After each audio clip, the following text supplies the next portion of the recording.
Hello and welcome back to Rage Gaming, and amazingly the imminent release of Silksong. Part of me thinks they're just going to announce that it's delayed or the game was never real or something. Maybe I'm just traumatized. But in theory, we'll be playing it very shortly. So, are you guys ready? With that in mind then, we're going to give you a quick guide to the important aspects of Silksong, the new stuff, the core concepts, some of which you'll be familiar with if you played Hollow Knight. My goal though is to be quick and to the point with this video, so let's begin. We start with the story and context, which by the way is all about ascending to the top of the peak. You're trying to travel upwards and reach the highest high of this location, rather than descend, which is, the whole point of Hollow Knight. But the context here is that Hornet was actually kidnapped and brought here. Let's read the description from the website. Captured and taken to a distant land, the lethal hunter Hornet finds herself alone in a vast, unfamiliar kingdom. She must battle foes, seek out allies, and solve mysteries as she ascends on a deadly pilgrimage to the kingdom's peak. Bound by her lineage and guided by the echoes of her past,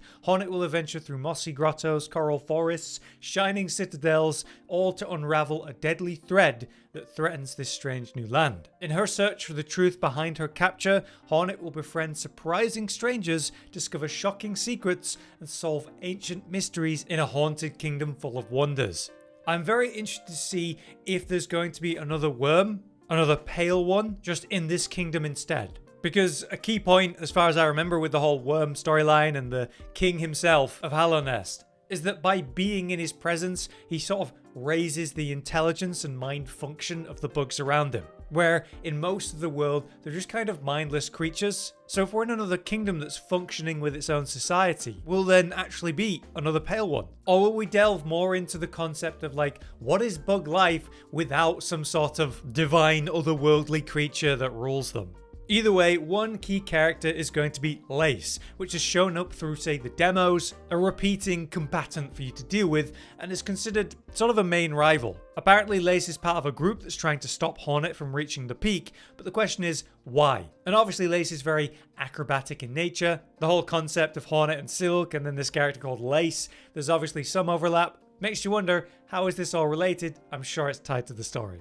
Now let's talk core gameplay. First up, how do you heal? Well, it's called binding now, and it's a completely new concept. Basically, you're covering yourself in silk, which you generate by building up your silk gauge. So healing and dealing damage and building your powers remains connected. Either way, generate silk by dealing damage, and then you can spend it on healing if you want, called binding. This consumes a lot more silk than you might think, but in exchange, you get a much greater heal. I've seen examples of 3 or 4 health restored per bind, which is a big deal compared to 1 by 1 in Hollow Knight. However, I've also seen clips where this healing's been interrupted, consuming the resources of the silk, and then not providing the heal because you were interrupted right before it actually occurred. So, you gotta be careful. To use silk for damage purposes then, you'll use it on skills. We've seen a bunch of different examples of this, like throwing the needle and pulling yourself to the target, like the storm AoE with the silk around yourself, the charge stabs, or say the dashes. There's going to be many ways to spend it, but the primary way that you generate it is by dealing damage to other enemies. On the other hand, you have tools. These, as we've had them described, are just a simple press R or whatever keybind it ends up as to use whatever offensive tool you've got. You can have multiple offensive tools equipped though. So in that case, you have to press R and then a direction at the same time, like R and up or R and down. Shell shards are the limited resource for tools though. You use those to craft more. Back in the 2019 demo, we saw this was capped at 400 at the time, but I imagine you can increase it. But at very least, some form, you'll have to craft your tools to get them back. So how do the tools work? Well, it's all tied to the new crest system, which replaces the charm system of Hollow Knight. Throughout the gameplay, you can see at the top left that the needle has different symbols and visuals on the UI. This represents the crest that you currently have equipped. If we look at the default crest in the menu, we see the Wanderer's Crest. And you can see that it's got 1 of each color type, red, blue, and yellow. Red is for your offensive tools, whereas blue and yellow are more like passive, utility-based benefits.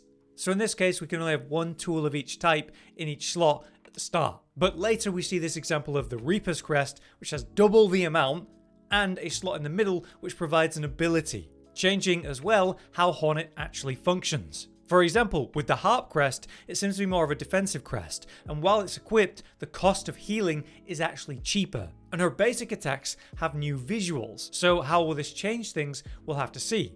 Either way, we've seen quite a few examples of tools. Just a couple that I've mentioned before will be, say, the knife throw, a basic one we'll probably get very early in the game. There's the tri-pin, which is a triple knife throw. Awesome. There's this kind of rolling spike barrel, which deals multiple instances of damage to enemies on the ground as it rolls. There's the sting shards, which hang in the air and explode in these stabbing spikes when an enemy goes near it. You can also use these to bounce off of them. There's pimpillo grenades, essentially. And we've also seen examples of caltrops being dropped as a trap to step on. There's going to be a massive amount of all kinds of tool types though, based on the slot they go in, but they do not require Silk to use a different resource entirely. Lastly, we have the skills, which right now we don't know the full details of how it works, but we've seen clear examples of them showing up on the UI. All these different white symbols with the circle around them, lit up when you're ready to use them based on the amount of silk that you currently have, since a lot of them do cost silk. At the moment, we believe that skills will be unlocked based on the crest you currently have equipped and the skill that resides within it. From the gameplay I've looked at, it looks like you can only have one equipped at a time, but that may prove different in the full release. Another major change will be the movement. Obviously, if you played Hollow Knight, you look at the movement of Hornet and see how acrobatic it is. After lots of different attacks, she's basically doing this little tumble in the air, and ultimately, because of it, having a lot more hang time. But since we see it through so many gameplay clips, I do think it's going to be part of her basic kit. Much like the new mantling, where you basically just reach a platform and hit the side of it, and instead of falling down like in Hollow Knight, Hornet will grab onto the edge and pull herself up, which is going to be a really nice change of pace and make a lot of different movement that simply wasn't possible in Hollow Knight possible for Hornet. I do think it's going to have a huge impact on your ability to get around and general platforming in the early game before you do unlock the other movement options through Sin, like a double jump with the wings or the wall climbing, both of which are familiar from Hollow Knight. But since we changed slightly where Hornet seems to be able to hang on, slide down, go up, and climb around on walls whenever she gets whatever claw that is. We also see lots of skills being used for movement, like bouncing off tools as we mentioned with the sting shards, but also needle throwing, where you pull yourself to a target. Hornet is able to target objects, rings that hang in the air and otherwise, and hang on to them. We've seen her hang on to moving rings as well, but by throwing her needle at them and pulling herself in, it costs a tiny bit of silk to do, but you can also use it on enemies, pulling yourself to targets that are flying to move in new ways too. And while this does cost silk to do, you also regenerate some because it's also an attack on land. Another detail is the basic swimming that we've seen, which is going to be nice to see, but probably not that crazy. So ultimately, Hornet is going to be a lot more acrobatic and mobile in her movement, because we've also seen the way that she can go diagonally on some attacks, or with some attacks, she does an upwards attack and pulls herself up into the air. Probably a special move, maybe dependent on the crest.